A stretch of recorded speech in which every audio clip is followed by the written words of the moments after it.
সংবাদ সবাইকে স্বাগত জানাচ্ছি। আমি ফিরোজ তোহা। শুরুতে সংবাদ শিরোনাম জানিয়ে দেব এই মুহূর্তে হাতে থাকা সর্বশেষ বাংলা সংবাদ। এবার সচিবালয়ে ঢুকে এইচএসসি পরীক্ষার্থীদের বিক্ষোভ, স্থগিত পরীক্ষা না দেওয়ার দাবি। এরপর থাকছে দীপুমণি ও জয়ের 10 দিনের রিমান্ড চাইবে পুলিশ। এরপর জানাবো শেখ হাসিনাকে বাংলাদেশে ফিরিয়ে দিতে ভারতের প্রতি আহ্বান ফখরুলের। এরপর থাকবে সাবেক আইজিপি সহ 15 পুলিশ সদস্য কর্মকর্তার বিরুদ্ধে হত্যা চেষ্টার মামলা। সর্বশেষ থাকছে সময় টিভির সম্প্রচার 1 সপ্তাহের বন্ধের নির্দেশ।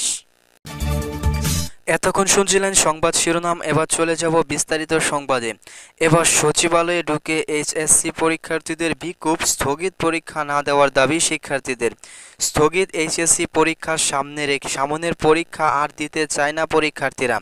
উদ্ভূত পরিস্থিতিতে পরীক্ষার্থীরা চান ইতিমধ্যে যে কয়টি বিষয়ের উপর পরীক্ষা হয়েছে তার ভিত্তিতে এবং স্থগিত বিষয়ের পরীক্ষা এইচএসসি সংশ্লিষ্ট বিষয়ের সঙ্গে ম্যাপিং করে এইচএসসি পরীক্ষার ফল প্রকাশ করা হোক।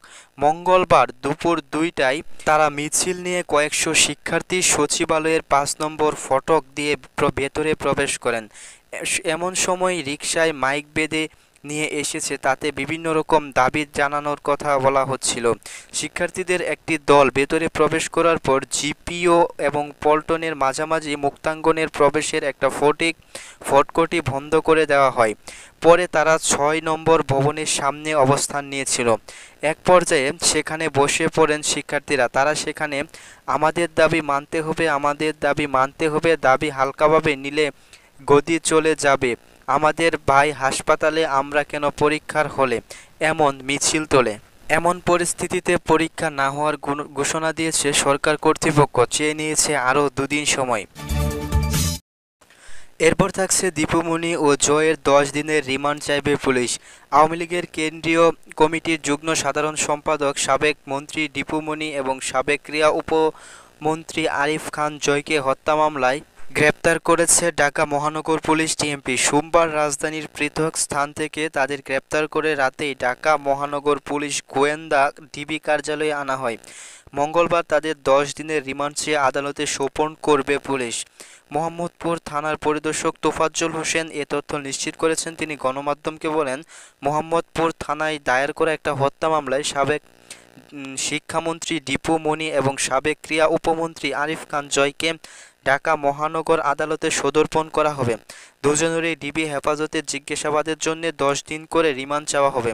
দুপুর দিকে আদালতে পাঠানো হবে বলে উল্লেখ করেছেন তিনি।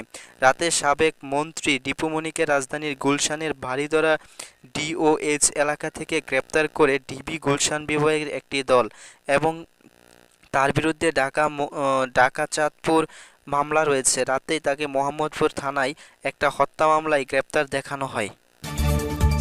এরপর জানাবো গুরুত্বপূর্ণ সংবাদ। শেখ হাসিনাকে বাংলাদেশে ফিরিয়ে দিতে ভারতের প্রতি আহ্বান ফখরুলের। আইনি প্রক্রিয়ায় সাবেক প্রধানমন্ত্রী শেখ হাসিনাকে বাংলাদেশে ফিরিয়ে দিতে ভারতের প্রতি আহ্বান জানিয়েছেন বিএনপির মহাসচিব মির্জা ফখরুল ইসলাম আলমগীর। আজ মঙ্গলবার সকালে বিএনপির প্রতিষ্ঠাতা জিয়াউর রহমানের সমাধিতে শ্রদ্ধা নিবেদনের সময় এই কথা বলেন তিনি। এ সময় তিনি বলেন, বিপ্লবের মধ্য দিয়ে স্বৈরাচারী পতন হয়েছে, কিন্তু দুর্ভাগ্যের বিষয় সেই স্বৈরাচারকে আশ্রয় দিয়েছে ভারত গণতন্ত্রের প্রতিশ্রুতি রক্ষা করেনি বলেও তিনি অভিযোগ করেন। শেখ হাসিনা ভারত থেকে ষড়যন্ত্র করছে, বিচারের জন্যে তাকে আইনের আওতায় তুলে দিতে ভারতের প্রতি আহ্বান জানান তিনি। মির্জা ফখরুল বলেন, দেশের মানুষ শেখ হাসিনার অপরাধকে ছোট করে দেখে না। জাতিকে সে 18 লাখ কোটি টাকা ঋণে আবদ্ধ করে দিয়েছে, পাচার করেছে $100 বিলিয়ন। শেখ হাসিনা সরকারের উপর দৃষ্টিভীষণ প্রতিষ্ঠানগুলোকে ভেঙে দিয়েছে বলে তিনি মন্তব্য করেন। নির্বাচন নিয়ে সাংবাদিকদের করা এক প্রশ্নের উত্তরে এসব তথ্য জানান। এই সরকার গণঅভ্যুত্থানের পরবর্তী সরকার। এই সরকারের বয়স হয়েছে মাত্র 11 দিন, আর এই সরকার কয়েকদিন তারা যেসব পদক্ষেপ নিয়েছে তা প্রশংসার দাবিদার।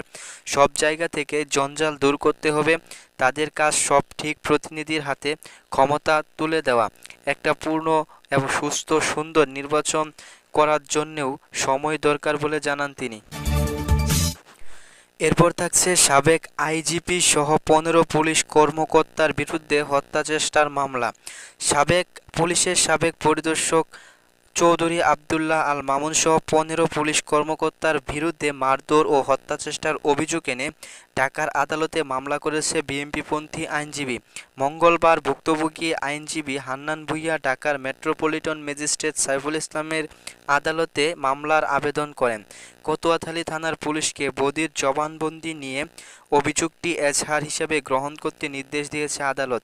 মামলার অভিযোগে বলা হয়, ইউনাইটেড লয়ার্স ফ্রন্ট ঢাকা ইউনিয়নের গত 12 সেপ্টেম্বর ভোট অধিকার গণতন্ত্র পুনরুদ্ধার খালেদা জিয়ার মুক্তির দাবিতে পদযাত্রার আয়োজন করে ওই দিন দুপুর 12টার দিকে আইনজীবী সমিতির সামনে থেকে পদযাত্রার সিএম কোর্টের দিকে যাচ্ছিল তারা। মিছিলটির মেইন রোডে গেলে তাদের বাধা দেয় পুলিশ এবং অশ্লীল ভাষায় গালিগালাজ সমূহ অশোভন আচরণ করে।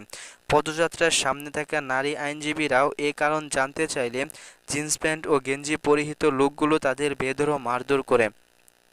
এতে আহতদের শ্লীলতাহানির শিকার হয়ে কয়েকজন নারী আইনজীবী পেছনে থাকা পুরুষ আইনজীবীরা এগিয়ে এলে পুরুষদের উপরও হামলা চালায়। এতে আহত হয় সিনিয়র আইনজীবী সহ আরও কয়েকজন। এই ঘটনাকে তদন্ত এবং আহত এবং হত্যাচেষ্টার মামলা দায়ের করেছে এই আইনজীবী। সর্বশেষ জানাবো সময় টিভির সম্প্রচার 1 সপ্তাহ বন্ধের নির্দেশ। বেসরকারি টেলিভিশন চ্যানেল সময় টিভির সম্প্রচার 7 দিনের জন্য বন্ধের নির্দেশ দিয়েছে হাইকোর্ট। সোমবার বিচারপতি নাইমা হায়দার ও বিচারপতি শশাঙ্ক শেখের সরকারের সমন্বয়ে গঠিত হয় হাইকোর্টের বেঞ্চে এই আদেশ দেয়। আদালতে রিটের পক্ষে শুনানি করেন অ্যাডভোকেট আহসানুল করিম ও অ্যাডভোকেট ফারজানা খান নীলা। গত 10ই আগস্ট সময় টেলিভিশনের ব্যবস্থাপনা পরিচালক ও প্রধানের নির্বাহী পদ থেকে আহমেদ জুবায়েরকে অব্যাহতি দেওয়া হয়। সেই দায়িত্ব দেওয়া হয় কোম্পানির পরিচালক শম্পা রহমানকে। 2009 সালে লাইসেন্সের জন্য আবেদন করার সময় টিভির পরীক্ষামূলক সম্প্রচার শেষে 2011 সালে 17 এপ্রিল বাণিজ্যিক সম্প্রচারে আসে। লাইসেন্স নেওয়ার সময় তৎকালীন মন্ত্রী কামরুল ইসলামের ভাগ্নে আহমেদ জুবায়েদের নামে 93% শেয়ার ছিল। সাময়িক ব্যবসায়িক ও পারিবারিক সূত্রে তথ্য জানানো হয়। এরই মধ্যে 90% শেয়ার কামরুল ইসলামের হলেও কাগজে কলমে তা ছিল আহমেদ জুবায়েদের নামে। এসব তথ্য সঠিক করতে 1 সপ্তাহ সময় দেওয়া হয় সময় টিভিকে। এই জন্যে বন্ধ করে দেওয়া হয় সময় টিভির 1 সপ্তাহের সম্প্রচার। এই ছিল আমাদের হাতে থাকা সর্বশেষ আপডেট সংবাদ। ভিডিওটি ভালো লাগলে লাইক করে দিবেন।